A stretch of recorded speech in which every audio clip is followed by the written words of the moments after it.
आज बहुत बड़ा दिन है उन 5 राज्यों के लिए भी जहां रिजल्ट आ रहा है और पूरे देश में इन राज्यों से राजनीति का एक बड़ा संदेश जाने वाला है।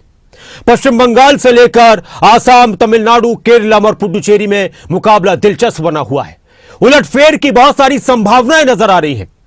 तकरीबन 17 करोड़ 40 लाख वोटर्स ने 8,500 से ज्यादा, 8,500 से ज्यादा उम्मीदवारों की सियासी किस्मत का फैसला किया है और रुझान जो निकलकर सामने आ रहे हैं वो अपने आप में दिलचस्प हैं। और सबसे पहले बात करते हैं पश्चिम बंगाल की। पश्चिम बंगाल में लगातार दिलचस्प मुकाबला बना हुआ है और फिलहाल रुझानों में बीजेपी बहुत आगे है।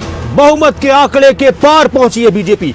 यह भी रुझान है और इन रुझानों को लेकर अलग अलग पार्टियों के नेताओं का उत्साह भी निकलकर सामने आ रहा है।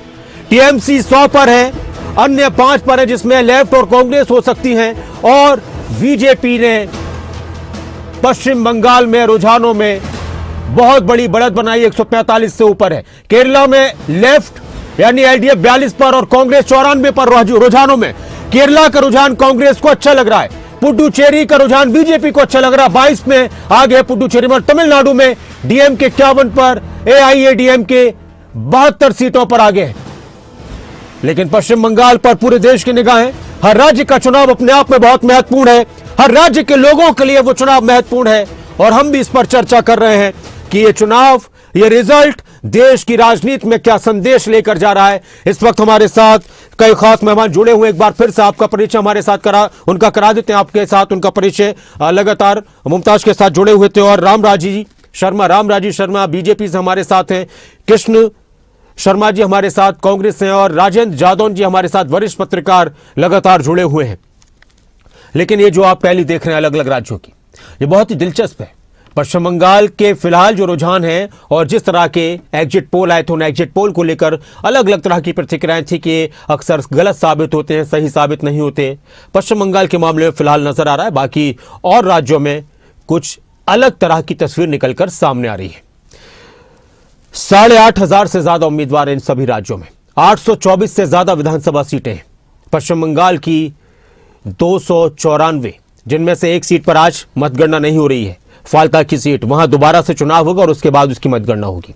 इसके अलावा केरला की अगर बात की जाए तो 140 सीटों पर, तो पुडुचेरी की बात की जाए तो 30 सीटों पर। और ये रुझान बहुत ही, और इस वक्त एक और बड़ी खबर, रिजल्ट ब्रेकिंग इस वक्त की एक और बड़ी खबर। असम में एनडीए को बहुमत, बीजेपी प्लस को बहुमत, बीजेपी ने बहुमत का आंकड़ा पार किया है रुझानों में। इस वक्त की बड़ी खबर, एक अहम खबर, 64 सीटों से आगे है बीजेपी। एनडीए बीजेपी प्लस 64 सीटों से आगे। असम में 126 सीटों पर मतगणना चल रही है और उनमें से 64 पर बीजेपी आगे चल रही है। सरकार बनाने के लिए 64 सीटों की ही जरूरत है और 64 सीटों से आगे बीजेपी हो चुकी है। आसाम की अगर बात की जाए, आसाम में भी मुकाबला बहुत ही दिलचस्प है। बीजेपी ने रुझानों में 64 सीटों के आंकड़े को पार कर लिया है। आसाम की अगर बात की जाए, हेमंत बिस्वा शर्मा एक बार फिर से वापसी कर रहे हैं और आसाम का चुनाव भी इस चुनावी माहौल में बिल्कुल छाया रहा था। जिस तरह से कांग्रेस और बीजेपी नेताओं ने, खासतौर से हेमंत बिस्वा शर्मा और राहुल गांधी और पवन खेड़ा का जो बयानबाजी का दौर चला, वो अपने आप में बहुत ही दिलचस्प था। तो एक बड़ी खबर, एक अहम खबर, लगातार खास मेहमान हमारे साथ जुड़े हुए हैं। जादौन जी, पहला सवाल आपसे, इस नए सिरे से चर्चा की अगर हम शुरुआत करते हैं तो जो अब तक के रुझान आ रहे हैं सर, 10 बज चुके हैं, 10:05 हो चुके हैं। ये रुझान रिजल्ट में इस वक्त के हिसाब से कितना तब्दील होते नजर आते हैं या भी बहुत कुछ अभी तय होना बाकी है? राजेंद्र जादौन जी। नहीं, देखिए ऐसा है कि पश्चिम बंगाल के अलावा और राज्यों में जो जिस तरह का आकलन था जी, जिस तरह की मीडिया की भी सूचनाएं थी, मीडिया का अपना विश्लेषण था और एग्जिट पोल वगैरह भी थे, वो सब मिला के ये था कि एक्सपेक्टेड रिजल्ट आ रहे हैं। और पश्चिम बंगाल में भी ये था कि कड़ा मुकाबला है। ठीक है कि एग्जिट पोल में तो उन्होंने पूरी तरह से बहुमत का दावा कर दिया था, लेकिन एग्जिट पोल पर हमेशा भरोसा नहीं किया जाता। कई बार एग्जिट पोल गलत साबित हो जाते हैं पूरी तरह से। कई बार जो है, आज इस बार तो 2 एजेंसियों ने एक बड़ा डाउट पैदा कर दिया, जो उन्होंने अपना डाटा जारी नहीं किया। उन्होंने कहा जी कि मतदाता बोलने को तैयार नहीं, सिर्फ 30% मतदाता बात कर रहा है, उसके आधार पर क्या जो है विश्लेषण किया जाए और क्या डाटा तैयार किया जाए। तो उन्होंने कहा कि हमारे पास कोई डाटा नहीं है, हम जारी नहीं करते। तो उससे और डाउट बढ़ गया था कि एग्जिट पोल कितना सही है, सटीक है, उसकी सटीकता पर बड़ा एक सवाल खड़ा हो गया था। लेकिन अभी जो रुझान आए हैं उससे लग रहा है कि कड़े मुकाबले की स्थिति बनी हुई थी। जिस तरह के संकेत मिल रहे थे पश्चिम बंगाल से, तो वहां कड़े मुकाबला रुझान जो है साबित कर रहा है कि मुकाबला कड़ा है। हार जीत अंतिम रिजल्ट आने तक, लास्ट रिजल्ट आने तक हार जीत किसी की भी हो, लेकिन मुकाबला तो दिखाई दे रहा है और उतना आसान भी नहीं है जितना आसान समझा जा रहा था, लेकिन मुकाबला है। बाकी राज्यों में जो एक्सपेक्टेड था और मीडिया की रिपोर्ट्स थी, अपने विश्लेषण थे, उसके अनुसार ही हो रहा है। जैसे कि केरल में अल्टरनेटिव चलता था, वहां दो, एक तो कांग्रेस के नेतृत्व वाला यूनाइटेड डेमोक्रेटिक फ्रंट है जी, और एक लेफ्ट डेमोक्रेटिक फ्रंट है जिसमें सीपीएम वगैरह ये लीड करती हैं जी। तो वो अल्टरनेटिव वहां जो है एक तरह के ड्यूओपोली जिसको कहते हैं कि एक बार यूडीएफ दूसरी बार एलडीएफ, इस तरह से। लेकिन एलडीएफ ने पिछली बार रिपीट कर दिया था, लेकिन इस बार वापस मुझे लग रहा है कि यूडीएफ आ रहा है, कांग्रेस की लीडरशिप वाली जो फ्रंट है वो पावर में आता हुआ दिखाई दे रहा है और उसके फेवर में भी रिपोर्ट थी। अभी एक दिन पहले ही एक रिपोर्ट ये थी कि वहाँ के जो मुख्यमंत्री जो एलडीएफ गवर्नमेंट को लीड कर रहे थे, उन्होंने अपना जो सोशल मीडिया बायो है उसमें अपने का मुख्यमंत्री पद हटा के और सिर्फ अपने को पार्टी का जो है पोलिट ब्यूरो मेंबर शो किया था। तो इससे ये संकेत मिल रहा था कि वो भी ये मान के चल रहे थे कि हमारी सरकार अब जाने वाली है। तो केरल में तो मुझे लग रहा है कि यूडीएफ एक्सपेक्टेड है और अंतिम रिजल्ट तक करते हैं वो जो है बहुमत में आ जाएगा। तो तमिलनाडु में जो एक्टर है विजय, उनकी पार्टी अच्छा प्रदर्शन कर रही है। ये क्या संदेश है तमिलनाडु में कि डीएमके और एआईडीएमके जो वहां की दोनों ही पुरानी पार्टियां हैं, उनके मुकाबले में एक नई पार्टी और वो इतना अच्छा प्रदर्शन कर रही है अभी तक? नहीं, एक तो ये है कि वो एक्टर है विजय, तो उनका अपना जो है एक तरह का जो जिस तरह का एक आकर्षण होता है एक्टर के प्रति। इसके अलावा नई पार्टी भी है। कई बार ये भी होता है कि पार्टी जी। इस वक्त एक और बड़ी खबर रुझानों में, बीजेपी पश्चिम बंगाल में आगे है और बंगाल में बीजेपी का सपना पूरा होता दिख रहा है। जो सपना बहुत सालों से बंगाल में परिवर्तन का, बंगाल की सत्ता पर काबिज होने का बीजेपी ने देखा था, लेकिन अभी रुझान है और जिस तरह के बयान सामने आ रहे हैं अलग अलग राज्यों से, खासतौर से पश्चिम बंगाल के नेताओं के, जहां बीजेपी के नेताओं ने खुशियां मनाना शुरू कर दी हैं, तो वहीं टीएमसी के नेताओं की तरफ से यह कहा जा रहा है कि अभी ये रुझान है, अभी परिवर्तन होना बाकी है, अभी उलटफेर होगा।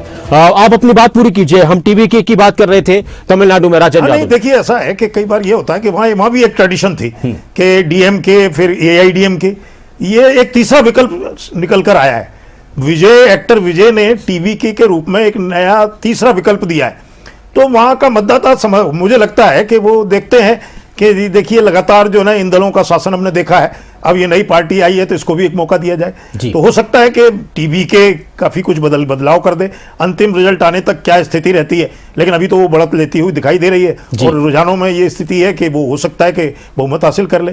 तो बाकी का वो ये तमिलनाडु का, असम का भी एक्सपेक्टेड था कि वहां भारतीय जनता पार्टी रिपीट करेगी। काफी मीडिया रिपोर्ट्स में भी था, एग्जिट पोल्स में भी था और ये था, वहां भी एक्सपेक्टेड रिजल्ट है। मुकाबला सिर्फ बंगाल में दिखाई देता है। बंगाल में क्या है कि दक्षिण बंगाल में जो फर्क इतना नजर आ रहा है, अभी 100 के आसपास बीजेपी है और 145 के आसपास 145 के आसपास बीजेपी और 100 के आसपास टीएमसी है। ये कितना फर्क, ये फर्क तो बहुत हो गया। हाँ, काफी है वैसे तो, मगर ऐसा लगता है कि जैसे पहले ये बताया जा रहा था कि 15-20 सीट से बीजेपी लीड करके सरकार बना लेगी। तो हो सकता है कि अगर ये कवर अप भी हो कि टीएमसी कुछ कवर भी करे, तो हो सकता है कि भारतीय जनता पार्टी इतनी लीड लेके सरकार बनाने की स्थिति में आ जाए।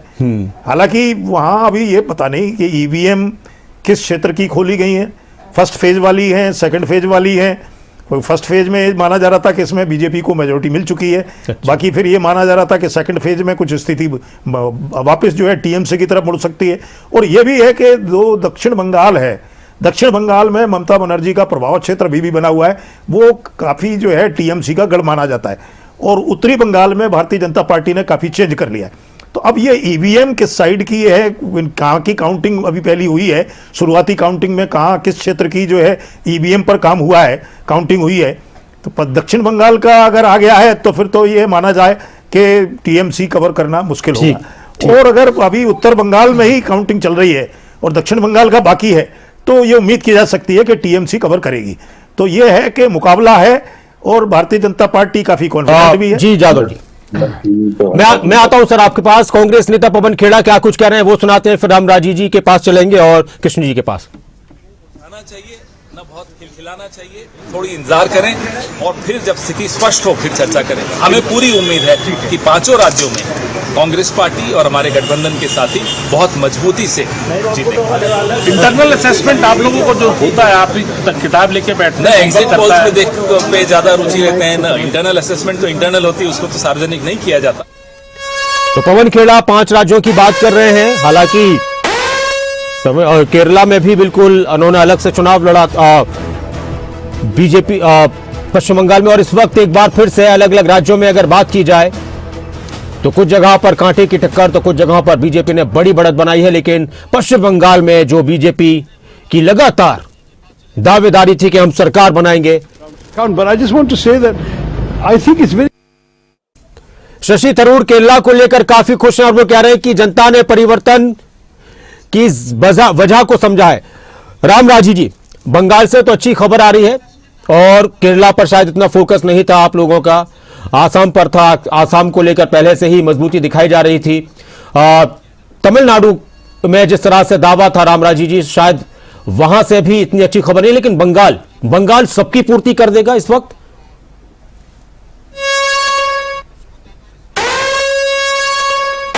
एक ब्रेकिंग आ रही है रामराजी जी, उसके बाद में आता हूं आपके पास। इस वक्त की एक और बड़ी खबर, केरल में इंडिया गठबंधन को बहुमत मिल रहा है रुझानों में, यानी यूडीएफ ने बहुमत का आंकड़ा पार किया है। केरल में कांग्रेस प्लस यूडीएफ बहुमत का आंकड़ा पार किया है और एक लंबे वक्त के बाद केरलम से लेफ्ट पार्टियों की विदाई होती दिख रही है, सत्ता से एलडीएफ की विदाई होती दिख रही है।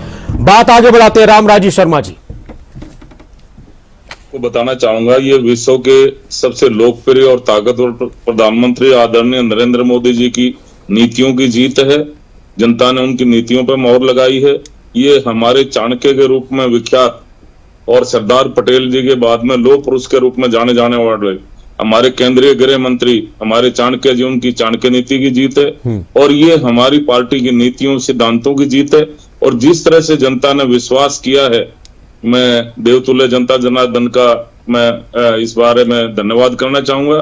और जिस तरह से मैं आपको बता रहा हूं, जिस तरह से हमारी पार्टियों की नीतियां लोगों को भा रही हैं, जन जन को भा रही हैं। पंजाब में भी कमल खिलेगा, आप देख लेना, पंजाब में जब चुनाव होगा इसमें कमल खिलेगा। और जिस तरह से माननीय मुख्यमंत्री जी पंजाब में जा रहे हैं, पंजाब के किसान उनसे मिल रहे हैं और जिस तरह से प्यार दुलार आशीर्वाद जनता दे रही है, निश्चित रूप से हर जगह कमल खिलेगा। क्योंकि हमारी पार्टी की नीतियां ऐसी हैं और जन जन को भा रही हैं। और जिस तरह से सबका साथ, सबका विकास, सबका विश्वास, इस पैटर्न पे हमारी सरकार काम कर रही है। और चाहे घुसपैठियों को बाहर भेजना हो, चाहे लॉ एंड ऑर्डर की और समस्या हो, तो जिस तरह से हमारा देश आगे बढ़ रहा है, जिस तरह से नरेंद्र मोदी जी ने हमारी देश की नीतियां, जिस तरह से उन्होंने 2047 तक हमारे प्रधानमंत्री जी ने भारत को विकसित राष्ट्र बनाने का सपन देखा है, वो सपन उनका साकार होने जा रहा है। और ये हरियाणा से जलेबी शुरू हुई थी, हरियाणा की जलेबियों का असर दिल्ली में हुआ। हमारे मुख्यमंत्री जी की उसमें विशेष भूमिका रही, दिल्ली में कमल खिलाने में, फिर बिहार में कमल खिला और फिर अब वहां पर। लेकिन दो राज्य थोड़े से शायद वहां कम मेहनत हुई है क्या, केरला में और तमिलनाडु में? रामराजी जी, केरला तमिलनाडु पे यार फोकस नहीं था, बंगाल पर ही पूरा जोर लगा दिया था।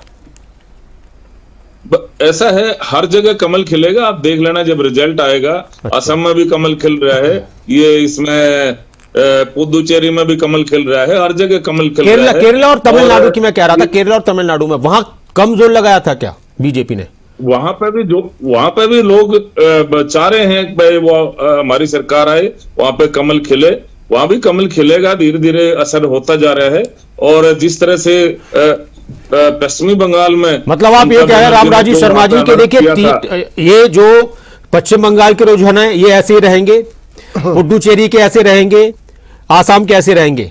जहां बीजेपी पीछे नजर आ रही है तमिलनाडु में और केरला में, ये रुझान बदल जाएंगे एकदम से। बिल्कुल बदल सकते हैं, चमत्कार है, चमत्कार हो होते सकता देर नहीं लगती। तो टीएमसी वाले कह रहे हैं कि पश्चिम बंगाल में भी चमत्कार हो जाएगा, हम कहीं नहीं जाने वाले। वहां पे तो आपने पता ही, वहां पे तो आंधी है, नरेंद्र मोदी जी के नाम पे आंधी चल रही है, वहां पे तो तूफान आ रहे हैं, सुनामी चल रही है वहां पे।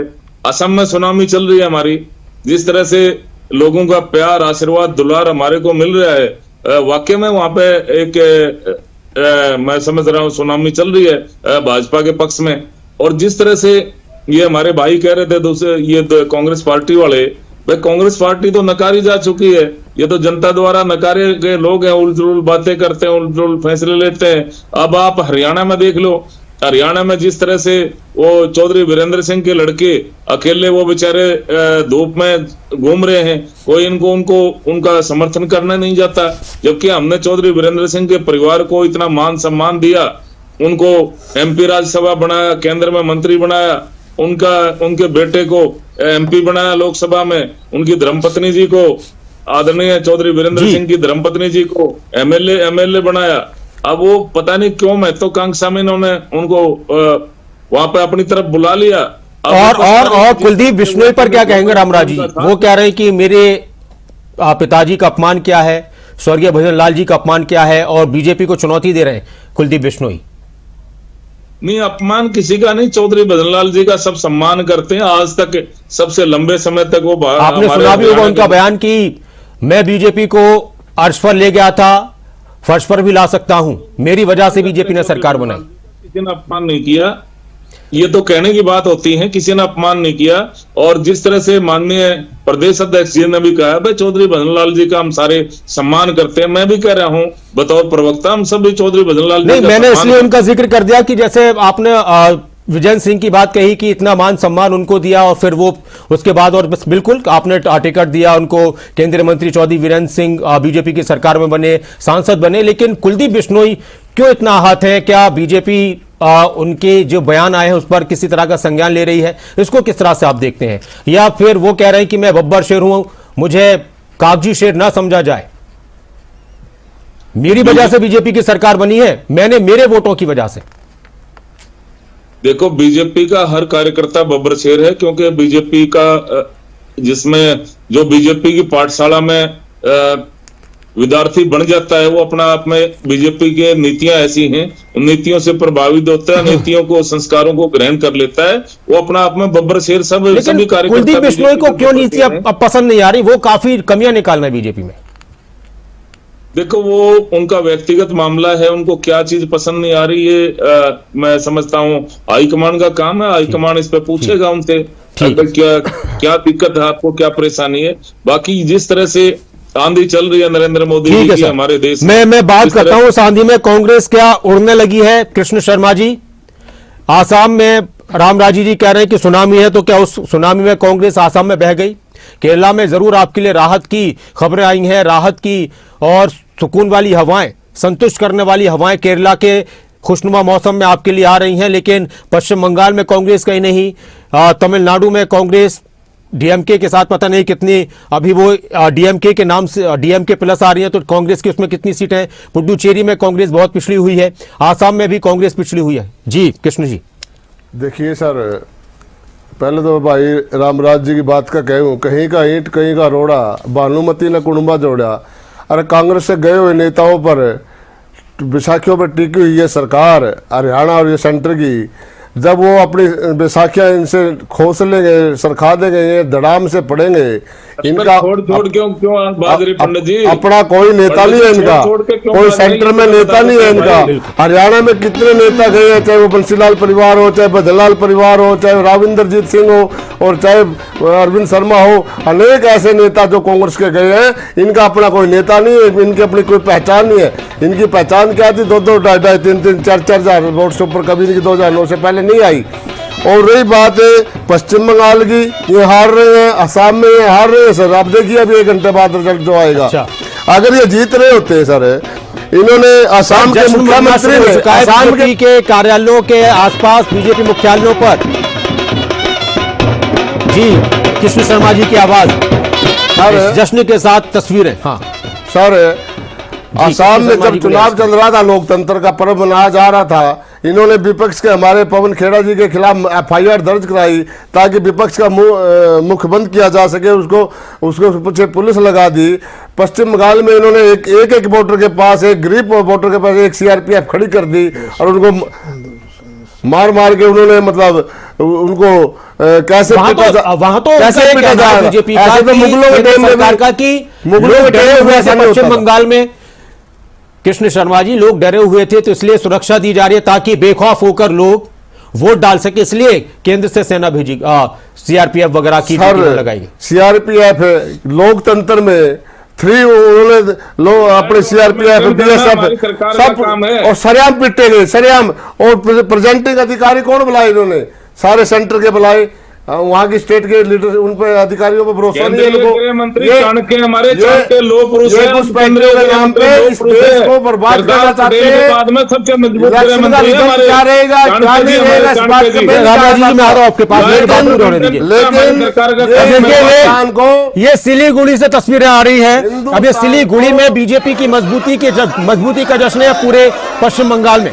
जश्न मनाना शुरू कर दिया गया है बीजेपी कार्यकर्ताओं की तरफ से पश्चिम बंगाल में, और रुझानों में जो इतना फर्क नजर आ रहा है, देखिए कहीं 150 है, कहीं 145 है, कहीं 140 है, यानी 30 से 40 सीटों का फर्क बीजेपी और TMC में पश्चिम बंगाल में नजर आ रहा है। और इस वक्त जो तस्वीरें आप देख रहे हैं, जश्न की तस्वीरें पश्चिम बंगाल से आनी शुरू हो चुकी हैं अलग अलग जगहों पर। क्या पहली बार पश्चिम बंगाल में बीजेपी की सरकार बनने जा रही है? तो उन रुझानों को देखकर यही लग रहा है कि हाँ, ऐसा लग रहा है। हालांकि अभी भी पश्चिम बंगाल को लेकर TMC के नेताओं की तरफ से, कांग्रेस के नेताओं की तरफ से कहा जा रहा है कि वहां ऐसा नहीं होने वाला, लेकिन बीजेपी के कार्यकर्ताओं ने, नेताओं ने जश्न मनाना शुरू कर दिया है। एक बड़ी खबर, एक अहम खबर। और इसके अलावा विजय थलापति जो एक्टर है, उनकी चेन्नई में सुरक्षा बढ़ा दी गई, उनके आवास की, उनके घर की। तो लगातार जी कृष्ण जी अपनी बात पूरी कीजिए। हाँ।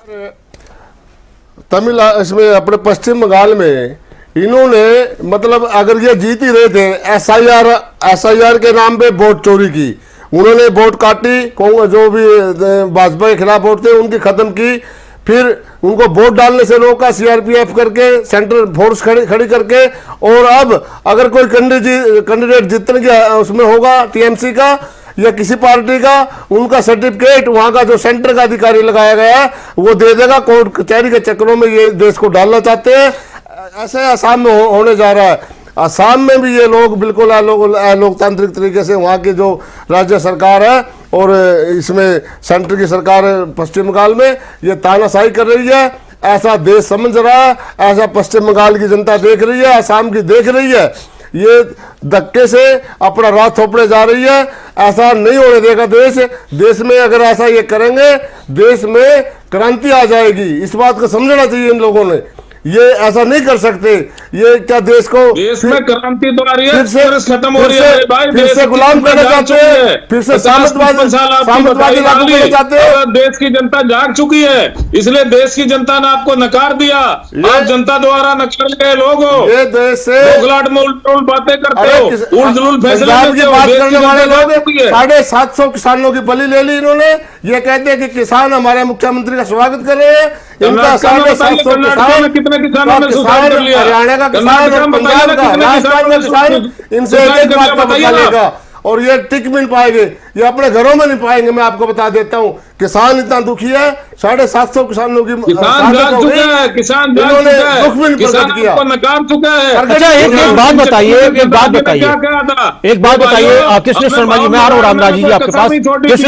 कृष्ण शर्मा जी, आप कह रहे हैं कि चुनाव पर आप सवाल उठा रहे हैं, चुनाव आयोग को लेकर विपक्ष लगातार सवाल उठाता रहा। बीजेपी के नेता कह रहे हैं कि देश की जनता अब जाग रही है, जागरूक हो रही है, इसलिए ये सब कुछ रिजल्ट देखने को मिले अलग अलग राज्यों में। उसको हरियाणा में भी अगर हम देखें तो हरियाणा में एक अलग तरह का माहौल था।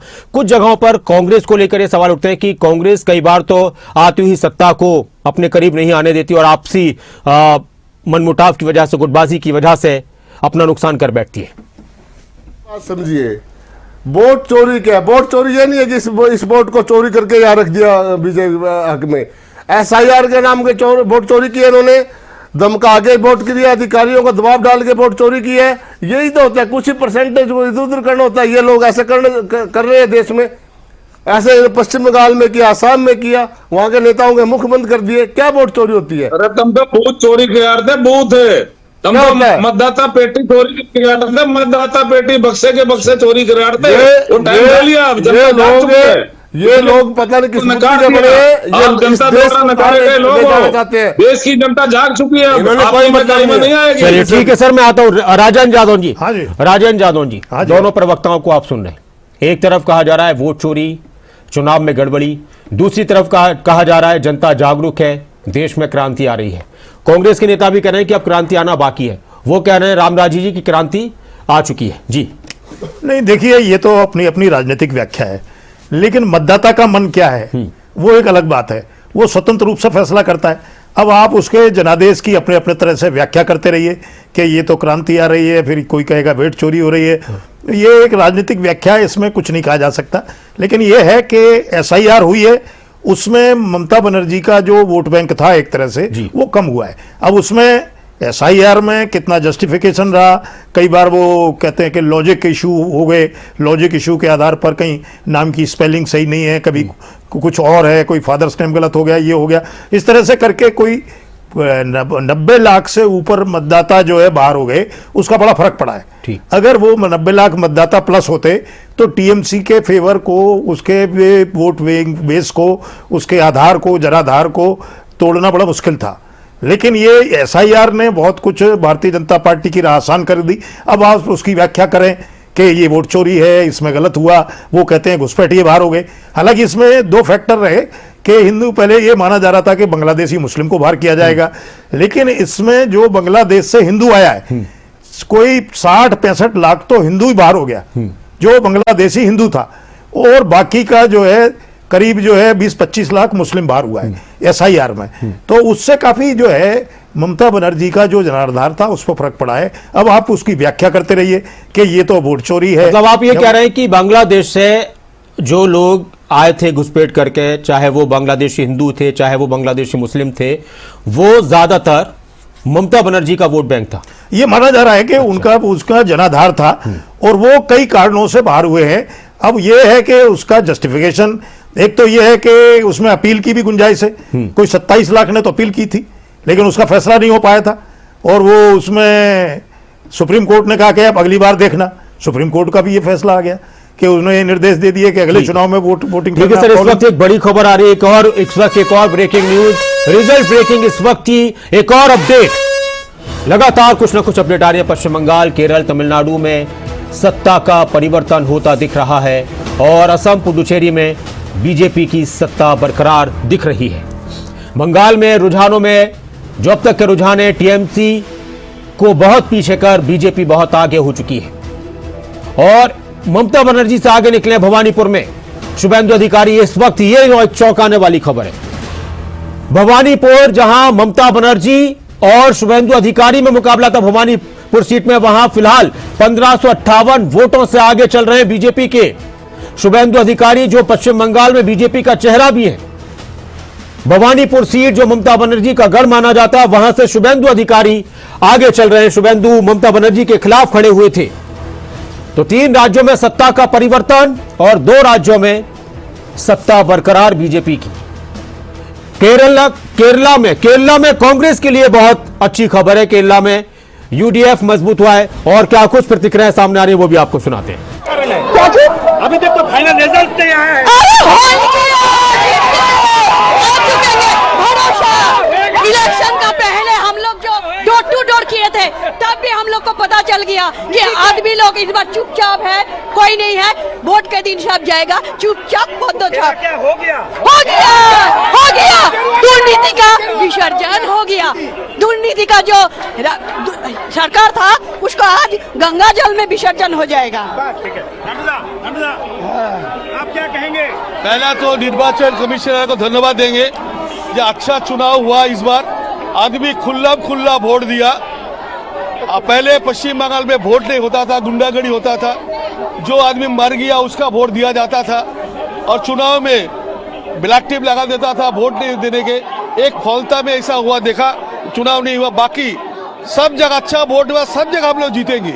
इस बार पश्चिम बंगाल में सुशासन हो रहा है। बहुत दिन बाद निर्वाचन कमिश्नर अच्छा चुनाव कराया और खुला आदमी वोट दिया। अपना वोट अपना देश से का, इसलिए हम लोग का डबल इंजन सरकार होने का। अभी तक देखा जा रहा है कि बीजेपी का सीट जो है तृणमूल कांग्रेस से काफी आगे है, ट्रेंडिंग है। देखिए और भी आगे इशारा कर रहा है सारे। ये एब्सोल्युटली सब चाहते हैं बीजेपी सरकार बने, मोदी जी का सरकार हो। नॉर्थ बंगाल और अच्छा रिजल्ट करेगा, जो आया नहीं है अब तो दक्षिण बंगाल जहां हम लोग पीछे रहते वो आगे चला गया। और देखिएगा जो आदमी पहले बड़ा बड़ा हैवी वेट था वो भी आज पीछे है, से और विश्वास ले और सपना बर्मन जो भी लीजिए, ये लोग आगे। तो जश्न पश्चिम बंगाल से तस्वीरें सामने आ रही हैं और बीजेपी के लिए जादव जी हम बात कर रहे थे अलग अलग राज्यों की। ऐसा लग रहा है कि बीजेपी के लिए पश्चिम बंगाल एक तरीके से देश में सरकार बनाने जैसा हो चुका है इस वक्त। नहीं, देखिए ऐसा है कि पश्चिम बंगाल का चुनाव काफी राष्ट्रीय स्तर का चुनाव हो गया था जी। वो महज एक राज्य का चुनाव नहीं था जी। क्योंकि ममता बनर्जी बहुत जो है लग रहा था कि इसको काबू उनकी पार्टी को और ममता बनर्जी के नेतृत्व को या उनकी सरकार को जीतना बड़ा मुश्किल काम है। और वो एक विपक्ष की बड़ी मजबूत आवाज भी थी। पहले जब एनडीए का गठन हुआ तो पहले नीतीश कुमार थे, फिर ममता जी का भी नाम कई बार चलता रहा। जब भी विपक्ष की एकता की बात चलती थी तो वो विपक्षी नेता ममता जी को आगे करने के प्रयास में रहते थे कि उनको आगे किया जाए। हालांकि वो पीछे हटती रही। वो उन्होंने जो है वो विपक्ष के जो संयुक्त जो एकजुटता है या गठबंधन है उसके नेतृत्व को स्वीकार नहीं किया। तो ये है, लेकिन विपक्ष की एक बार रैली भी कोलकाता में हुई, तब जो है ममता बनर्जी के गढ़ में जो है उन्होंने विपक्ष ने वहाँ एक जगह एक माकूल जगह समझी कि विपक्षी एकता के लिए ये महत्वपूर्ण जगह है और ये मजबूत जगह है और ये बिल्कुल जो है सभी तरह की सुविधाओं से संपन्न है विपक्ष के लिए। लेकिन अब ये है कि एक विपक्ष का बड़ा गढ़ जीत लेना भारतीय जनता पार्टी के लिए बड़ी उपलब्धि है और इसका प्रभाव ये होगा कि देश की राजनीति में विपक्ष की आवाज़ अब उतनी मजबूत नहीं रह जाएगी को जितनी जो है जिस तरह से मजबूती के साथ विपक्ष के नेता उठ खड़े होते थे, क्योंकि सरकारें कई उनकी एक पश्चिम बंगाल में एक बड़ा गढ़ उनका बना हुआ था। लेकिन अब ये काफ़ी जो है काफ़ी उस पर फर्क पड़ेगा। अब भारतीय जनता पार्टी की जो है ताकत बढ़ रही है, वो जो है एक बंगाल को जो उनके प्रभाव क्षेत्र से बाहर था अब वो उसको भी कर लेंगे। वो मुद्दा उन्होंने ये भी बनाया कि बंगाल के लोगों को केंद्रीय योजनाओं का लाभ नहीं मिल पा रहा ममता बनर्जी की सरकार के रहते हुए। अभी पंजाब में भी यही मुद्दा बना। क्या लग रहा है सर, जो आपने इस बात का जिक्र किया कि बंगाल में अगर ये परिवर्तन हो रहा है तो 3-4 बड़ी वजह क्या थी? चुनाव प्रचार में योजनाओं की बात करना, या जो एक बात आ रही थी कि बंगाल में लोग डरे हुए हैं, सहमे हुए हैं, बंगाल के चुनाव, या फिर SIR का बड़ा इंपैक्ट रहा इस चुनाव में? क्या लग रहा है आपको? तो SIR ही है। अच्छा। उससे काफी जो है फॉलोइंग ममता बनर्जी की कम होगी और ये जो है इसके अलावा कुछ मुद्दे भी पैदा हो गए। कई बार जो है मतदाता वर्ग भी होता है, कुछ पोलराइजेशन भी है। तो काफी जो है धीरे धीरे प्रयास करते हुए पिछले 3 चुनावों से तो 2021 में ये माना जा रहा था कि आ रही है भारतीय जनता पार्टी पावर में आ रही है, एग्जिट पोल भी सब कह रहे थे, लेकिन फिर उस समय रिजल्ट उतना एक्सपेक्टेड नहीं रहा भारतीय जनता पार्टी के लिए। लेकिन उन्होंने फिर अपनी रणनीति भी बदली है और रणनीति बदलते हुए काम किया है। काफी जो क्षेत्र थे ममता बनर्जी के प्रभाव क्षेत्र से भी बाहर थे, जैसे गोरखालैंड क्षेत्र था जी, जो गोरखालैंड क्षेत्र इधर बॉर्डर लाइन में, तो वो जो है वो भारतीय जनता पार्टी का जो जनजातीय क्षेत्र है, जो जनजातीय वर्ग है, वो भारतीय जनता पार्टी के प्रभाव क्षेत्र में था, वो ममता जी के प्रभाव क्षेत्र में नहीं था। तो वो जो है एक तो वो हुआ, फिर भारतीय जनता पार्टी ने अपना भी, और ऐसे समय में जब वो चुनाव हो रहे थे तो महिला आरक्षण बिल को लेकर भी आना वो भी एक बड़ा फैक्टर रहा है। उसको इस चुनाव के समय इसीलिए लाया गया रणनीतिक तरीके से। फर्क पड़ा क्या महिला आरक्षण बिल का जो जिक्र किया जा रहा था बार बार चुनावी मंचों से, रैलियों से, कि महिलाओं का अपमान क्या है विपक्ष ने? प्रधानमंत्री ने अपने राष्ट्र के नाम संबोधन में ऐसा पहली बार हुआ था कि देश की 4-5 राजनीतिक पार्टियों का, विपक्षी पार्टियों का नाम लेकर उन पर निशाना साधा था। इसका असर पड़ा क्या? जो बिल्कुल एक गांव की, देहात की जो महिलाएं हैं, क्या उनको भी इसका उनके ऊपर भी इसका प्रभाव पड़ा कि हाँ कुछ गलत हुआ है, महिलाओं के साथ विपक्ष ने गलत किया है? नहीं, निश्चित तौर पर मैसेज तो जाता ही है। अच्छा।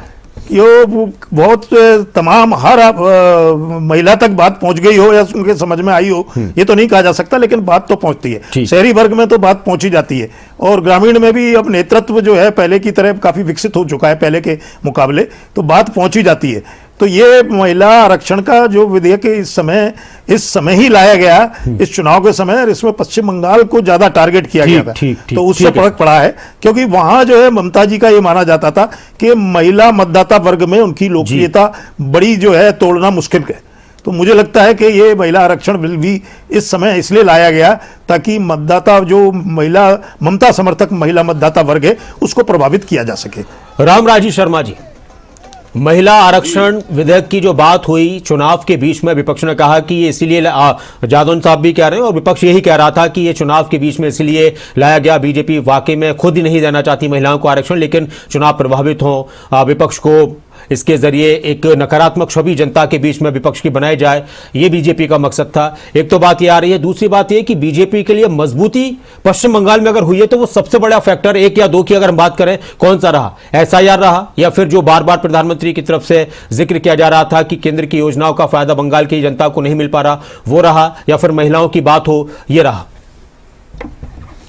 देखो, जहां तक बात हमारी बहनों की है, हमारी मातृशक्ति की है, आधी आबादी तो इन्होंने नाराज कर दी थी कांग्रेस पार्टी ने और विपक्ष वालों ने, क्योंकि जब हम महिला आरक्षण बिल लेकर आ रहे थे और हम अपनी बहनों को और ज्यादा ताकत देना चाह रहे थे, और ज्यादा संख्या बल बढ़ाना चाह रहे थे, चाहे लोकसभा में हो, चाहे राज्यसभा में हो, चाहे विधान परिषद में हो, चाहे विधानसभा में हो, तो इन्होंने उसका समर्थन करना चाहिए था, जबकि विपक्ष ने उसका समर्थन नहीं किया, उसका विरोध किया।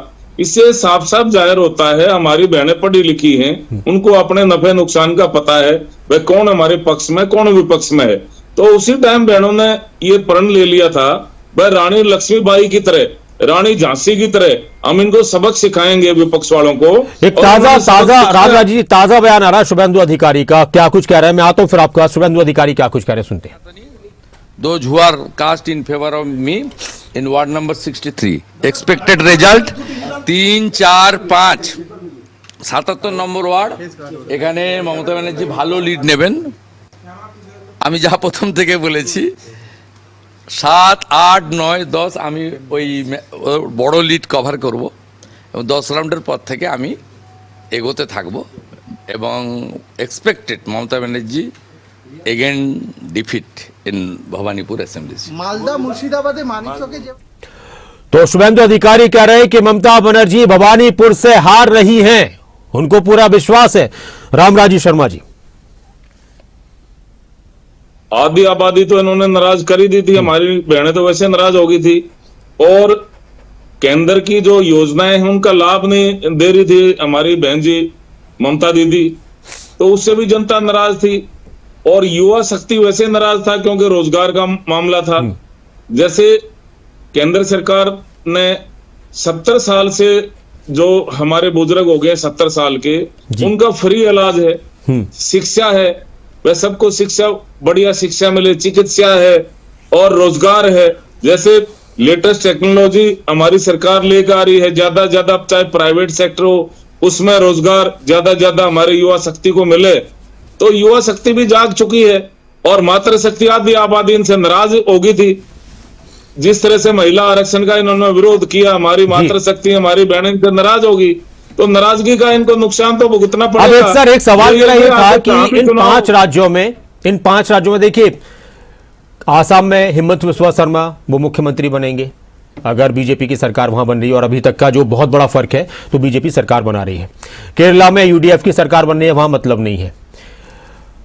पुदुचेरी में बीजेपी है, और पश्चिम बंगाल में बीजेपी है। तमिलनाडु में अगर टीवीके आती है, या फिर हो सकता है कि एआईडीएमके और टीवीके का गठबंधन हो जाए, वो अलग बात है। लेकिन केरला, आसाम, माफ कीजिए, पश्चिम बंगाल और पुदुचेरी, ये 2 राज्य ऐसे हैं जहां हो सकता है कि बीजेपी कोई बड़ा मैसेज देने जा रही है। क्या सर लगता है रामराजी जी कि किसी महिला को मुख्यमंत्री बना दिया जाए? पश्चिम बंगाल में एक महिला मुख्यमंत्री हटती है और बीजेपी की सरकार बनेगी, तो दूसरी महिला मुख्यमंत्री बीजेपी की तरफ से पश्चिम बंगाल में, ऐसा है?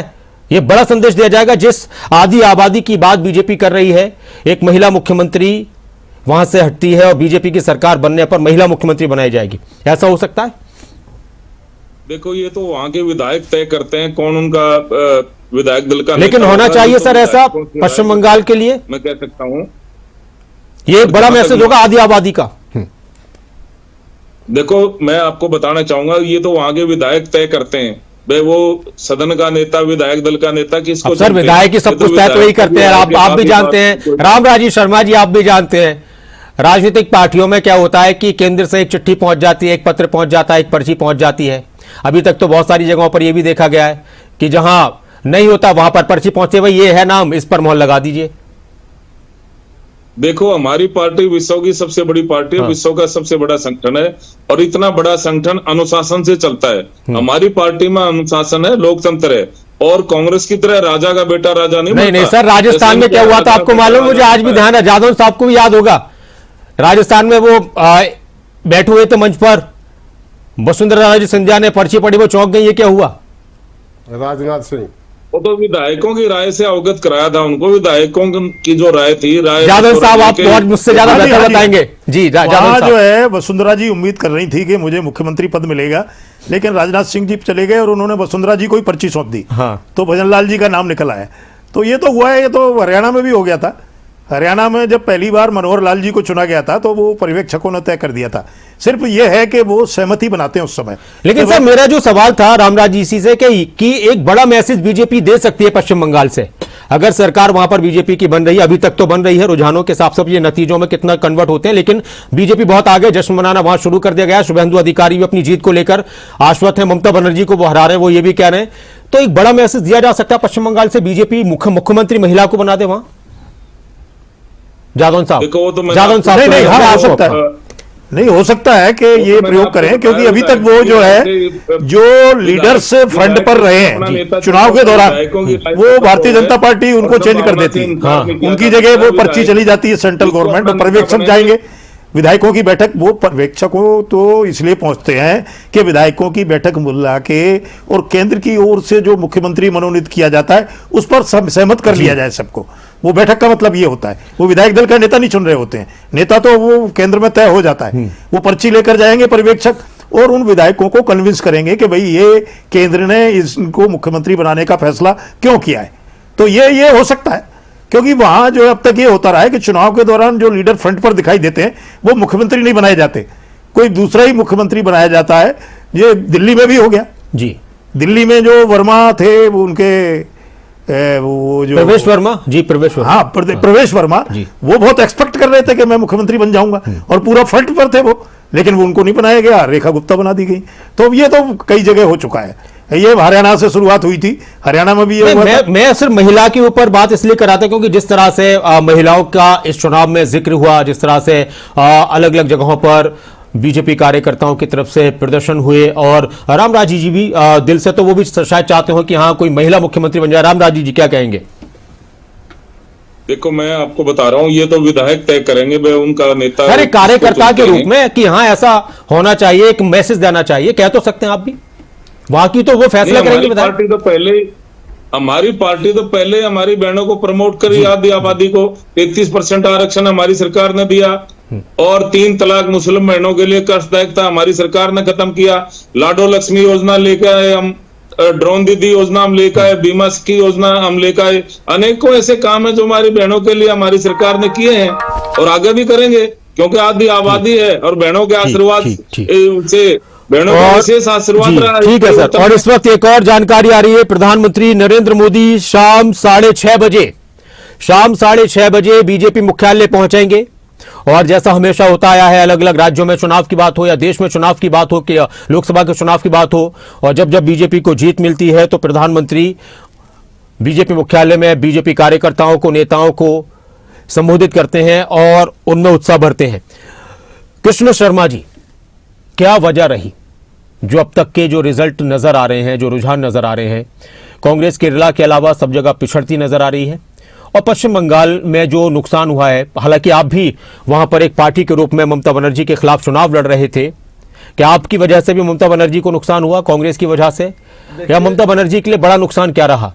देखिए, ममता बनर्जी के लिए तो मैं नहीं बोलूँगा, लेकिन हम कांग्रेस अपना चुनाव लड़ रहे थे, सभी सीटों पर हमने अपना चुनाव लड़ा। सर, जो आधी आबादी की बात करने वाले ये लोग, पहले शर्म आती थी, कोई बात कहते थे और हंसी भी आ जाती है, ये बड़े मासूम बन के अपनी बातों को बोलते हैं। आधी आबादी विपक्ष ने खिलाफ कर ली। हरियाणा में लाडो लक्ष्मी के नाम पर 92 लाख महिलाएं हैं हमारी माताएं, उन जिन्होंने इन्होंने घोषणा पत्र में लिखा था भी सभी महिलाओं को हम लाडो लक्ष्मी का लाभ देंगे, 21 रुपये देंगे, लेकिन इन्होंने 20-22 लाख महिलाओं को दे के बाकी महिलाओं के साथ अन्याय किया है। ये आदि आबादी की बात करने वाले ये हाथी के दांत दिखाने के और खाने के कुछ होते हैं। इन्होंने महिला आरक्षण से कुछ नहीं लेना देना। मैं आपसे पहले भी कह रहा था, इस मुद्दे को ये लगातार 10-20 साल तक और लटका के रखेंगे, जैसे राम मंदिर मुद्दा। और राम मंदिर मुद्दा अगर सुप्रीम कोर्ट हल ना करती, ये इसको बिल्कुल कतई नहीं हाथ लगाते। आपने तो विरोध किया था सुप्रीम कोर्ट में। ये लोग तो ऐसे लोग आ गए इस देश में जो जाति के नाम पर, धर्म के नाम पर, अब पुरुष और महिला के नाम पर आपस में लड़ाने का प्रयास कर रहे हैं। इन लोगों से कैसे बचा जा सकता है? ये भगवान ही रखवाड़ा है। इनको तो मतलब आप ये कह रहे हैं कि अब आप लोगों की रणनीति, विपक्ष की रणनीति फेल हो चुकी है सर। जब पति और पत्नी को ये लड़ाएंगे कृष्ण शर्मा जी, बीजेपी का मुकाबला करने के लिए, बीजेपी की रणनीतियों को गलत साबित करने के लिए, फेल करने के लिए, अब जो आप लोगों की रणनीति है वो फेल हो चुकी है। भगवान ही रखवाला, आप ये कह रहे हैं। मर्यादित जो शब्द होते हैं, हाँ। जो संस्कारित शब्द नहीं है, जो संस्कारों की बात करने वाली पार्टी, पहले हिंदू मुस्लिम, फिर जाट, 35 जात, अब पति और पत्नी, क्या देश को मतलब किस तरफ ले जाना चाहते हैं? चलिए मैं आता हूं सर, एक बार दर्शकों को बता दें कि प्रधानमंत्री नरेंद्र मोदी बीजेपी के जश्न में शामिल होंगे। आज शाम को करीब 6:30 बजे खबर आ चुकी है, अलग अलग राज्यों में बीजेपी की जीत को लेकर जश्न मनाया जा रहा है। तो वहीं शाम 6:30 बजे बीजेपी मुख्यालय पहुंचेंगे देश के प्रधानमंत्री नरेंद्र मोदी। और आज का दिन बीजेपी के लिए बहुत बड़ा दिन होगा, यानी लोकसभा चुनाव में देश में एनडीए की सरकार बनने के बाद पश्चिम बंगाल का जो चुनाव है वो भी एक राष्ट्रीय स्तर का चुनाव हो चुका था।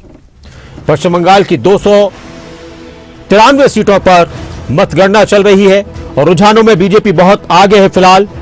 और उन रुझानों को देखते हुए अब यह स्थिति 12 बजे तक थोड़ी और क्लियर हो जाएगी। 12 बजे तक क्लियर थोड़ा और हो जाएगा। बाकी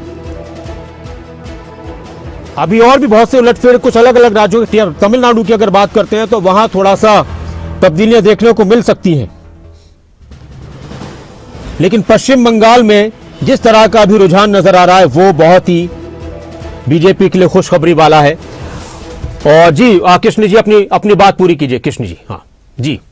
पश्चिम बंगाल के जो चुनाव को जिस तरह से इन लोगों ने लड़ा है, SIR के नाम पर वोट ममता की जो तृणमूल कांग्रेस की, उनको दरकिनार किया गया। 26 लाख वोटरों ने जो अपील दायर की थी, सुप्रीम कोर्ट ने ये कह दिया कि अगले चुनाव में डालेंगे। NIA वहां चली गई, NIA, CBI, ED वहां जो स्ट्रेटजी कर रही थी, जो भी एजेंसियां होती हैं उनके MD को अंदर डाल दिया गया। वो ये मतलब क्या जो सारे तरीके से लोकतंत्र को गला घोटा उसे महिला, जो हमारी आधी आबादी की जो वहाँ की मुखिया थी ममता बनर्जी, क्या ये महिलाओं के बारे में बात कर सकते हैं? ये जो इलेक्शन होगा पश्चिम बंगाल का, ये काला जाए लिखा जाएगा कि किस तरह से एक महिला को मारने के लिए क्या क्या प्रयास इन्होंने किए, कितनी अपनी एजेंसियों को पीछे लगाया, किस तरह से इन्होंने इसको तहस नहस करने के लिए ये पश्चिम बंगाल को इन्होंने किस तरह से उसको अवैध उसको किले को बेदने की कोशिश की। ठीक सर, ये इतिहास के काले शब्दों में लिखा जाएगा और ये इस पे ताड़ी ना बजाए, ये इसमें मतलब गुलाल ना उड़ाए। इन्होंने शर्म आनी चाहिए किस तरह से एक महिला का मुकाबला करने के लिए इन्होंने सारे रामराज जी के साथ एक तरफ रामराज जी अब ये कह रहे हैं, आपने सुन लिया कि कांग्रेस के नेता कह रहे हैं कि एक तरफ महिलाओं को आगे बढ़ाना राजनीति में और दूसरी तरफ एक महिला को सत्ता से हटाने के लिए बीजेपी ने हथकंडे अपनाए। इलेक्शन माना जाता था। आप जवाब ले लीजिए उनका। क्या जवाब है रामराज जी? क्या जवाब है? पहले ये बताइए, आप घुसपैठियों के साथ हो हमारे देश की जनता के 12 साल से आप राज में और घुसपैठियों की बात करते हो, आप लोगों को शर्म नहीं आती? 12 साल से क्या कर रहे हो आप? 12 साल से किसकी सरकार बनेगी, किसकी नहीं बनेगी, आप ये जानो, आपको शर्म आनी चाहिए आपकी बात करते हुए। प्रधानमंत्री पर गृह मंत्री आप को इस्तीफा घुसपैठियों देना के साथ चाहिए। हो। और इस्तीफा तो उस दिन देना चाहिए था आपने जब आरक्षण बिल ओंधे मुंह गिर गया था आपका, विरोध किया उसी दिन इस्तीफा दे देना चाहिए था आप लोगों हमारे ने। मातृशक्ति में देखा है, लोक लज्जा आप लोगों में नहीं है, लोक लज्जा नहीं है, आप शर्माते नहीं हो बिल्कुल भी। आपको शर्म आनी चाहिए। आप लोगों को शर्म नहीं आती। महिला विरोधी है, वो महिला के महिला बात करती है, उनके प्रवक्ता को शर्म आनी चाहिए। ये पश्चिम बंगाल ने जो आपने किया है, ये देश क्या करेगा, देश क्या करेगा? कैसे एक महिला को मारने के लिए, कैसे एक महिला को मारने के लिए आप स्वच्छता ताकतें एक हो गई और उस लेडीज को अकेली समझ के आप लोगों ने सीबीआई, सीआईडी, ईडी, एसआईआर और सेंट्रल गवर्नमेंट अधिकारी लगा के आपने उसको हराने की कोशिश करी और फिर भी वो मुकाबला कर रही है। आपको शर्म आनी चाहिए इस बात की। और ये अब हो सकता है, अभी कृष्ण शर्मा जी, अभी क्या पता कि बीजेपी पश्चिम बंगाल में कोई महिला ही चेहरा लिया है, नहीं ये भी तो हो सकता है। रहने से इनका पाप कम नहीं हो जाता, लेकिन जिस तरह से लोग सरेआम इन्होंने तय किया लोकतंत्र की, होगा वहाँ पे कमल खिलेगा, कमल। अब राजेंद्र जादव जी अब एक बात जो कह रहे हैं रामराजू शर्मा जी कि ये चुनाव जो पश्चिम बंगाल का था, और ये चर्चा चल रही थी कि अगर पश्चिम बंगाल में बीजेपी सत्ता में नहीं आ पाती है, इतनी कोशिशों के बाद, इतनी तैयारियों के बाद, इतने प्रचार के बाद, इतनी मेहनत के बाद, या जिस तरह से विपक्ष कह रहा है कि साम दाम दंड भेद हथकंडे, यानी इतनी कोशिश, इतनी मेहनत के बाद भी अगर बीजेपी सत्ता में नहीं आती पश्चिम बंगाल में, तो फिर आने वाले राज्यों में जहां जहां चुनाव होते वहां पर भी बीजेपी के लिए मुश्किलें पैदा हो जाती, बीजेपी के लिए कमजोरी रहती। लेकिन अब पश्चिम बंगाल में बीजेपी जिस तरह से मजबूत हुई है और जिस तरह से दावा कर रहे हैं रामराजू शर्मा जी कि अब पंजाब में भी सरकार बनेगी, यूपी में तो खैर बीजेपी पहले से मजबूत है, हालांकि लोकसभा चुनाव में बीजेपी को काफी नुकसान उठाना पड़ा, तो अब बीजेपी के लिए बहुत मजबूती हो गई है अलग अलग राज्यों में चुनावों को लेकर, चाहे कहीं पर भी आएंगे, अब तो सिक्का चलने वाला है और ज्यादा बीजेपी का। नहीं, ऐसा नहीं है, हर राज्य की परिस्थितियां अलग होती हैं। अच्छा। अभी पश्चिम बंगाल में जिस तरह के मुद्दे जो है बीजेपी ने तलाश किए और उन मुद्दों पर काम हुआ, उसका परिणाम है। पंजाब में तो इतना आसान दिखाई नहीं देता। अच्छा। क्योंकि वहां जो है अलग तरह की राजनीतिक स्थिति है, मतदाता वर्ग अलग है, सिख समुदाय जो है वो करीब 65% है पंजाब में, वो भारतीय जनता पार्टी के साथ उतना मजबूती के साथ नहीं है। ये भले ही वो सिख नेता अभी भारतीय जनता पार्टी के साथ आ गए हैं, कैप्टन अमरिंदर सिंह भी हैं और कई तमाम सिख नेता, वो जो है बादल परिवार से मनप्रीत बादल है और कई हैं पहले भी जाखड़ है या वो तमाम सिख नेता आ गए हैं जो अकाली दल को छोड़ के चले गए, कुछ कांग्रेस को छोड़ के चले गए, लेकिन वो सबके बावजूद जो आम सिख मतदाता है वो भारतीय जनता पार्टी के साथ उतना मजबूती के साथ नहीं है, क्योंकि 65% जो है वो आबादी सिखों की है पंजाब में। अब आप देखिए कि अरुण जेटली हो सकता है सर बीजेपी उनके दिलों में भी जगह बना ले। अभी देखिए, अब देखिए जो कल तक आम आदमी पार्टी के बड़े बड़े नेता कितना ज्यादा बीजेपी पर हमलावर होते थे, आम आदमी पार्टी के कई सांसद चले गए हैं, तो कितनी देर लगती है दिल बदलने में? नहीं, उसमें साम दाम दंड जब दिल बदलने में नेताओं को देर नहीं लगती, तो क्या पब्लिक का दिल बदलने में कितनी देर लग जाएगी? नेता ही नहीं थे। नहीं, वो नेताओं की बात अलग है, नेता तो व्यक्तिगत दबाव में भी आ जाते हैं। अच्छा। आम मतदाता को जोड़ना, उसके मैसेज को अपने साथ लेना, वो आपको उसके फ्रेंडली किस तरह की पॉलिसीज आप लेकर आते हैं और वो कितना प्रभावित होते हैं, कितने जो है आपसे आश्वस्त होते हैं, ये सब फैक्टर काम करते हैं। एक नेता को टारगेट करके अपने साथ ले लेना और उस नेता के जरिए जो है आप चाहें कि सब लोग आपके साथ आ जाएं, जरूरी नहीं है। अभी संदीप पाठक वगैरह और जो राज्यसभा मेंबर जो है आम आदमी पार्टी छोड़कर भाजपा में आए हैं, लेकिन ये जरूरी नहीं है कि संदीप पाठक के जो आम आदमी पार्टी में रहते हुए लोगों का जो जुड़ाव था वो भारतीय जनता पार्टी में रहते हुए भी हो पाए, ये कोई जरूरी नहीं है। प्रयास होते हैं, एक रणनीतिक जो है समझ भी होती है और इसलिए भी नेताओं को लाया जाता है कि इसका एक मैसेज जाएगा और आम मतदाता प्रभावित होगा, लेकिन ये कोई बहुत श्योर नहीं कहा जा सकता कि ये कोई गारंटेड बात नहीं है कि कुछ नेताओं को तोड़ लेने से आप जो है वो आम मतदाता का भी जो है आप उनको अपने साथ जोड़ने में सफल हो जाएंगे। देखिए कि लेकिन सर पश्चिम बंगाल को लेकर भी तो जादव साहब ऐसे ही कहा जाता था कि ममता बनर्जी की सत्ता वहां से हटाना इतना आसान नहीं है, बहुत मुश्किल है। जैसे एक अच्छा पश्चिम बंगाल की राजनीति में एक आप तो सारी चीजें आपको पता है कि एक वक्त था कि कई सालों तक, कई दशकों तक लेफ्ट पार्टियां वहां पर राज करती रही, लेफ्ट करती रही राज, फिर उसके बाद लगातार 15 साल तक ममता बनर्जी। तो क्या ये उसी पैटर्न पर अब बीजेपी भी वहां पर जा सकती है? नहीं, देखिए बीजेपी ये तो हो सकता है, आने वाला रास्ता, ये तो हो सकता है, लेकिन मतदाता भी कई बार पेशेंस से काम करता है। अच्छा। वो देखता है कि भाई क्या नीतियां सरकार की चल रही हैं, कितना प्रदेश के हित में, कितने आम आदमी के हित में पार्टियां काम कर रही हैं, सरकारें काम कर रही हैं। फिर वो देखते हैं, कई बार वो जब उनको लगता है कि कहीं निराशा के कारण भी पैदा हो जाते हैं, नाराजगी के कारण भी पैदा हो जाते हैं, और कोई दल, दूसरा दल जो है एक विकल्प देने का वादा करता है, विकल्प के साथ जनता के बीच में जाता है, तो मतदाता मुड़ भी जाता है। बंगाल की और पंजाब की परिस्थितियां बहुत अलग अलग है, उनकी तुलना नहीं की जा सकती। अभी जो है इन्होंने प्रयास तो बहुत पिछले 2022 के चुनाव तक भी काफी प्रयास किए थे। तमाम जो है अभी जो है कैप्टन अमरिंदर सिंह की पार्टी बनाई दी गई, उन्होंने पंजाब कांग्रेस बना ली थी और उसके साथ अलायंस भी किया था, लेकिन वो खुद ही सफल नहीं पाए, खुद ही चुनाव नहीं जीत पाए। तो बताइए, तो मतदाता को प्रभावित करना बड़ा मुश्किल काम है। किसी नेता को टारगेट करके आप अपने साथ जोड़ सकते हैं, उसका समर्थन भी हासिल कर सकते हैं। जादव साहब, एक आखिरी प्रतिक्रिया रामराजी जी से, फिर रामराजी जी हमारे साथ इस डिबेट में अब आगे नहीं बढ़ पाएंगे, उनको कहीं जाना। जी रामराजी जी, आखिरी प्रतिक्रिया। एक बात वो कह रहे हैं कि आप बार बार एक पंजाब का भी जिक्र करें, क्योंकि अब चुनाव की बात हो रही है तो सभी चुनावों का जिक्र होंगे। तो जादव साहब कह रहे हैं कि पंजाब एक अलग तरह का स्टेट है, वहां इतना आसान नहीं है अभी बीजेपी के लिए, और बंगाल में हो सकता है कि जितनी ज्यादा बातें आप लोगों की तरफ से की गई, जितने मुद्दों पर घेरा गया, तो शायद 5 साल के लिए जनता मौका दे दे, फिर उसके बाद बंगाल का राजनीतिक पैटर्न भी बिल्कुल अलग तरह का है।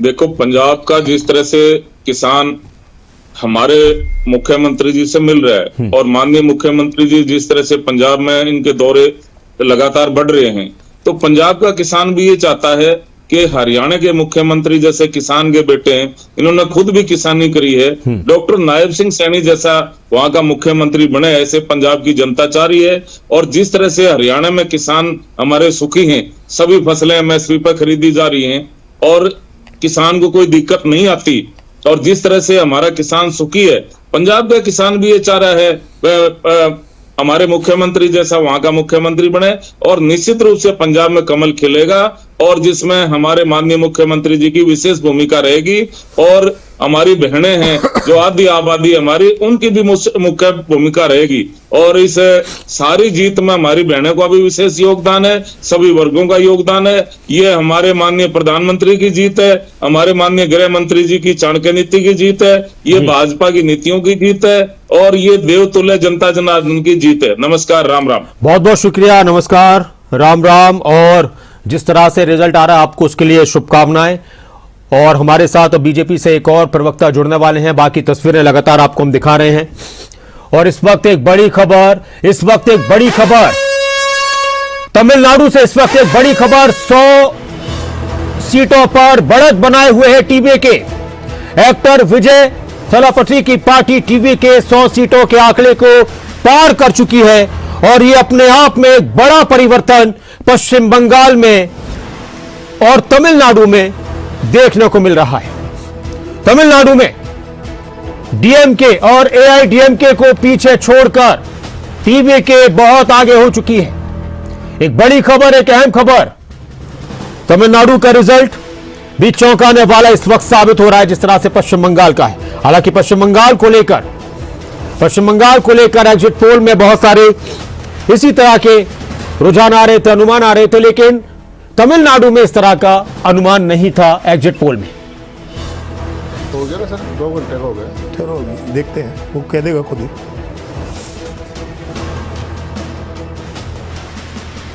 तो एक बड़ी खबर, एक अहम खबर। मैं एक प्रतिक्रिया आपसे फिर से जादव साहब इस पर लेना चाहूंगा, क्या कहेंगे? टीवीके का अगर मान लीजिए कहीं पर कुछ सीटों की कमी रह जाती है, गठबंधन की जरूरत पड़ती है, किस तरह का पैटर्न है इस पार्टी का, क्या लगता है आपको? नहीं, देखिए 18 सीटें चाहिए, मान लीजिए 100 के आसपास बातें रह जाती हैं, तो डीएमके के साथ जाएंगे या फिर एआईडीएमके के साथ जाएंगे? अब ये तो नहीं कह सकते कि वो क्या फैसला करते हैं, पर मुझे लगता है कि वो डीएमके के साथ नहीं जाएंगे। अच्छा, कारण क्या है कि वो एक स्थापित सरकार, जो स्थापित पार्टी है, जो रूलिंग पार्टी है, उसके खिलाफ ही उन्होंने वोट मांगा है जी। और अगर वो उसी के साथ जाते हैं तो फिर उसका बड़ा बुरा प्रभाव पड़ेगा, जैसा कि हरियाणा में हो गया था जी, कि जहां एक जेजेपी ने जो है रूलिंग पार्टी के खिलाफ वोट मांगे और फिर वो जो है उसी के साथ चली गई। तो आप देख लो कि नतीजा सामने, वो शून्य पर आ गए और अब उनको खड़ा होना ही मुश्किल हो रहा है। तो अब ये लेकिन सर इसमें अच्छा, फिर वही बात, सही बात आपने कही। जो मेरा सवाल था कि विजय की जो टीवी के पार्टी है, उनका कहीं ना कहीं जो उनकी विचारधारा है वो भी बीजेपी से नहीं मिलती, लेकिन ये भी तो है कि बीजेपी से भी उनकी विचारधारा नहीं मिलती। लेकिन सवाल यही है कि अब वो एआईडीएमके का अलायंस तो बीजेपी के साथ है। हाँ। लेकिन देखते हैं कि वो क्या फैसला करते हैं। या तो हो सकता है कि स्वतंत्र मेजोरिटी मिल जाए, हाँ। तो वही अपनी सरकार बनाए, किसी के समर्थन की जरूरत ही ना पड़े। लेकिन अगर वो सत्तारूढ़ दल के खिलाफ गए, साथ चले गए, तो फिर तो मुझे लगता है कि वो फिर आगे के अगले चुनाव के लिए वो अपने लिए या हो सकता है कि एआईडीएमके में अगर एक आध और कोई पार्टी इसमें है शामिल, तो वहां से कुछ सीटों का समर्थन मिल जाए, या फिर बीजेपी को अलग करने इस तरह की कोई स्थिति बन जाए कि एक नया गठबंधन के साथ कर सकते हैं वो। हाँ। लेकिन मुझे लगता है कि वो द्रमुक के साथ करना, या तो वो करना नहीं चाहेंगे खुद ही, और अगर वो करते हैं जो हम अपने विश्लेषण के आधार पर कह सकते हैं, तो वो उनके लिए आत्मघाती कदम होगा अगले चुनाव में। फिर जो है, अभी देखिए कि जो उनको समर्थन मिल रहा है वो दो पार्टियों का वर्चस्व था और तीसरा कोई विकल्प था नहीं। भारतीय जनता पार्टी को लोग विकल्प मानते नहीं थे, क्योंकि वो वहां की जो पूरी संस्कृति और जो राजनीतिक संस्कृति है उसके बीच से पैदा हुई पार्टी नहीं थी। भारतीय जनता पार्टी तो दिल्ली की पार्टी थी, वो वहां ये मानते हैं कि बाहरी पार्टी। अभी पश्चिम बंगाल में भी बाहरी और वो अपने गृह प्रदेश का मुद्दा बना रहा कि वही भारतीय जनता पार्टी को ये कहा जा रहा था पश्चिम बंगाल में ये बाहरी पार्टी है, वहां भी यही है। तो वो ये है कि वहां तीसरे विकल्प की जरूरत थी।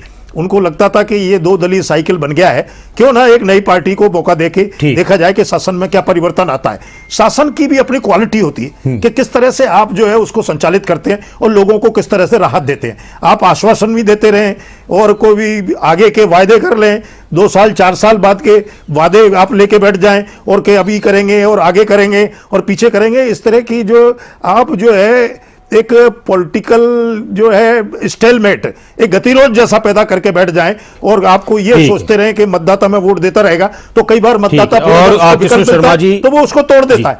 तो ये टीवीके का जो उदय हुआ है, टीवीके का, वो यही सही का परिणाम है कि दो दलीय शासन व्यवस्था को देखते देखते कई बार लोगों को लगता है कि इनसे अब उम्मीद नहीं रह गई है, तो नई पार्टी को मौका दिया जाए। नई पार्टी तो वो क्या है कि जो स्थापित पार्टी और फिर वो एक एक्टर भी हैं, फिल्मों में भी उन्होंने इस तरह से राजनीति की फिल्में बनाई हैं, सत्ता का परिवर्तन करते हुए जनता को बहुत सारी राहत दी है। तो जनता में इस तरह से एक उत्साह के साथ, नई उम्मीदों के साथ इस तरह के जो नए नेता आते हैं तो बहुत सारे काम वो कर भी जाते हैं कई बार।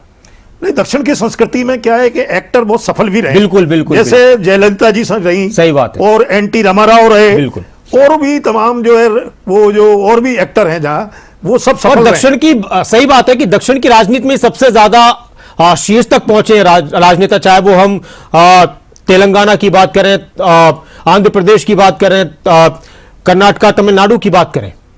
हाँ, निश्चित तौर पर एक्टर वहां एक्टर के जो पर्सनैलिटी, एक तरह की पर्सनैलिटी कल्ट है, और पर्सनैलिटी कल्ट तो भारत की राजनीति में लगता है ही, और राजनीति में रहता भी है उसका प्रभाव। तो वो पर्सनैलिटी कल्ट का इफेक्ट है साउथ की राजनीति में। देखिए एमजी रामचंद्रन, बिल्कुल एमजी रामचंद्रन की जब डेथ हुई तो लोग जो है आत्मदाह करने लग गए थे। 1-2-4 ने तो आत्मदाह कर लिया था। तो वो इतने जो है वो इल्यूजन्ड हो जाते हैं कि इतने प्रभावित हो जाते हैं, सम्मोहित हो जाते हैं वो व्यक्तित्व से, कि उनको बड़ी सफलता मिलती है। रामाराव की सरकार तो कांग्रेस के शासन में बर्खास्त कर दी गई थी और आंदोलन से फिर वापसी की उन्होंने, तो इतना बड़ा प्रभाव रहा है। चंद्रबाबू नायडू तो उनके दामाद थे, तो आज भी वो उन्हीं के नाम के आधार पर। मैं आखिरी एक प्रतिक्रिया कृष्ण शर्मा जी से, क्योंकि कृष्ण शर्मा जी भी फिर अब डिबेट में हमारे साथ उनका यहीं तक सफर रहेगा। जी कृष्ण शर्मा जी। सर देखिए, मैं तो ये कहना चाहूँगा, जो लोकतंत्र के तहत चुनाव होते हैं, संविधान में जो प्रदत्त अधिकार है हमारे वोटरों को और सरकारों को, इसमें सही इसका इस्तेमाल अगर हम करें, जो वोट जिसको जहाँ देनी है दे, और ऐसे हथकंडे ना अपनाए जिससे वोटरों पे भारी दबाव पड़े या प्रेशर पड़े, भय का वातावरण बने, चाहे वो कोई भी दल हो, तो मैं समझता हूँ एक लोकतंत्र का अच्छा मतलब एक निशान नहीं है, एक संकेत नहीं है। लोकतंत्र की तरफ देश ना बढ़े, इसके लिए भाजपा ने प्रयास करना चाहिए। लेकिन भाजपा भाजपा का जन्म भी अलगाववाद से हुआ है। ये अलगाववादी बात करने वाले लोग हैं, फिरका प्रस्ती है। ये देश को तोड़ना चाहते हैं। पहले देश को हिंदू मुस्लिम से लड़ाया, जात अजात से लड़ाया, अब महिला और पुरुष की लड़ाई इन्होंने करवा दी देश में। ये इनका एक एजेंडा है, गुप्त एजेंडा नहीं कहिए, इनको जाहिर एजेंडा कहिए। तो देश में जो जनता फैसला करेगी उसको मान्य करेंगे, उसको मानना भी चाहिए सभी को। जो जीता है वो सिकंदर जी। हम तो ये कहना चाहेंगे, इसमें ज्यादा बातें इधर उधर नहीं, लेकिन आपके लिए भी केरला से आप लोगों के लिए भी खुशी है। नहीं, हमारे लिए सर देखिए, दक्षिण भारत की जो तासीर है वो इनके मायाजाल में प्रभावित होने वाली नहीं है, चाहे वो कोई भी पार्टी हो। और जो हमारा ये पूर्वी और उत्तरी जो भारत है, इसमें तत्कालीन भरमजाल इन बातों का थोड़ा प्रभाव पड़ जाता है। लेकिन दक्षिण के लोग पढ़े लिखे ज़्यादा हैं हमारे से, और वो मैं तो क्यों कहूँगा ये बात, लेकिन विश्वामित्र के समय से वो बुद्धिमान लोग भी कहलाते हैं। तो वो फैसला जो उन्होंने किया है, भाजपा को जो नकारा उन्होंने देश में, अगर ये सही होते तो वो नहीं नकारते, वो सही लोग हैं। मतलब सही लोग तो सभी हैं, लेकिन वो पढ़े लिखे लोग हैं, वो उन पर माया का या झूठा फरेबों का कोई उन पर असर नहीं होता है, ना पहले हुआ ना आज होता।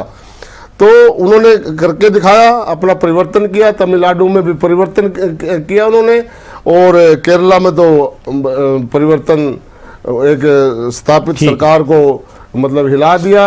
लेकिन एक बात, जो पश्चिम बंगाल में जो एक महिला को नीचा दिखाने के लिए, हराने के लिए जो धन बल बाहुबल जो, लेकिन आप इसको महिला से क्यों जोड़ रहे हैं कृष्ण शर्मा जी? ये तो राजनीति है, महिला हो पुरुष हो, सत्ता के शीर्ष पर जो होता है तो उसको चुनौतियों का सामना, आलोचनाओं का सामना करना पड़ता है। राजनीति सर, राजनीतिक सिर पे इस पे तलवार दर के नाड़ पे नहीं की जा सकती, ये लोकतांत्रिक नहीं है। ठीक, लेकिन फिर भी उस महिला ने अच्छा चुनाव लड़ा।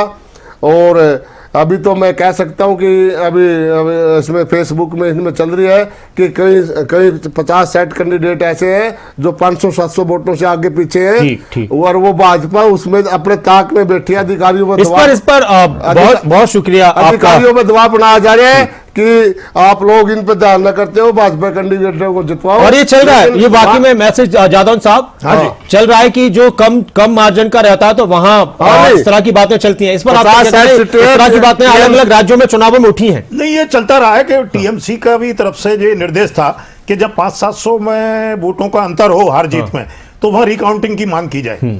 तो हो सकता है कि कुछ फेरबदल और भी हो सकता है। अभी 50 वोटों 50 सीटों में फेरबदल होने जा रहा है। अलर्ट तो थी टीएमसी काफी, कि वो उनको लग रहा था कि ये एसआईआर वगैरह के बाद भी हम मुकाबले में हैं और मजबूत मुकाबला करेंगे। तो हो सकता है उनको लगता था कि कहीं कुछ हेरफेर हो जाए। तो पूरी सतर्कता पार्टी ने, टीएमसी ने बरती है। ममता जी खुद भी जो है अपने भवानीपुर का जो उनका, और ऐसा भी है सर कि अभी तो जो रुझान, अब देखिए 123 और 165, मान लीजिए 120, 160 या 125 से 165, लेकिन इतना आसानी से कलकत्ते की, बंगाल की अगर राजनीति की बात की जाए, वहां के पार्टियों के कार्यकर्ताओं की बात की जाए, वो बहुत जुझारू होते हैं, चाहे किसी भी पार्टी के हो। मैंने देखा है उनको, लेफ्ट के और टीएमसी के, वहां जरा सी बातों पर झगड़े भी बहुत जल्दी हो जाते हैं। हिंसा होती रही है।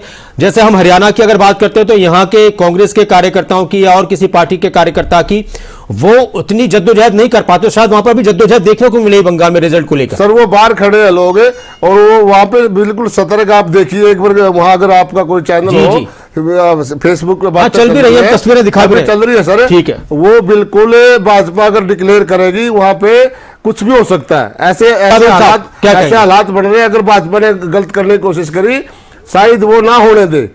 मतलब अगर भाजपा जीत रही है तो जीते, हारी हुई सीट जीत ना करे, क्योंकि टीएमसी के कार्यकर्ता वहां पे पश्चिम बंगाल के लोग खड़े हैं। वो सोशल मीडिया पे चला हुआ भी नहीं। वो देखिए, ऐसा है कि टीएमसी के कार्यकर्ता और बंगाल में रिएक्शन का है काफी। अभी ये है विजय जुलूसों पर, रैलियों पर रोक लगा दी गई कलकत्ता में। उसके पीछे फैक्टर यही है कि कहीं ऐसा ना हो कि टकराव हो और भिड़ंत हो जाए और हिंसा हो जाए, वायलेंस हो जाए। अभी तक तो ये है कि चुनाव बहुत पीसफुली हो गया, मतदान पीसफुली हो गया, काउंटिंग भी हो रही है, रिजल्ट भी आ जाएगा। अभी रुझानों में ही है सारी बात। देखते हैं कि कितना, और हालांकि जो है रिजल्ट अंतिम रूप से जो भी आएगा, लेकिन ये तो साबित हुआ है कि टीएमसी ने सब कुछ होते हुए भी, तमाम तरह के एक्शन होते हुए, एसआईआर और तमाम तरह के दबाव और तमाम तरह की जो है बैकडोर या बैक कर्टेन जो है स्ट्रेटेजी, तमाम तरह की रणनीतियों के बावजूद उन्होंने मुकाबला किया है और कोई बहुत ज्यादा पीछे रहने वाली स्थिति नहीं है। तो टीएमसी ने अच्छी टक्कर दी है और इतने सारे फैक्टर्स होते हुए भी उन्होंने अपनी एक मजबूत स्थिति बनाए रखी है। तो ये अभी जो कलकत्ता में विजय जुलूस और रैलियों पर रोक लगा दी गई है, तो वो इसीलिए लगाई गई है क्योंकि वहां जो है, वहां का जो कार्यकर्ता है, जो वर्कर है, पॉलिटिकल वर्कर है, वो रिएक्ट करता है, बिल्कुल, वो रिएक्ट कर सकता है। बिल्कुल। तो वायलेंस की आशंका को देखते हुए रोक लगा दी गई है। तो प्रशासन भी सतर्क बना हुआ है। तो आगे देखते हैं कि अब रिजल्ट अंतिम रूप से क्या रहता है।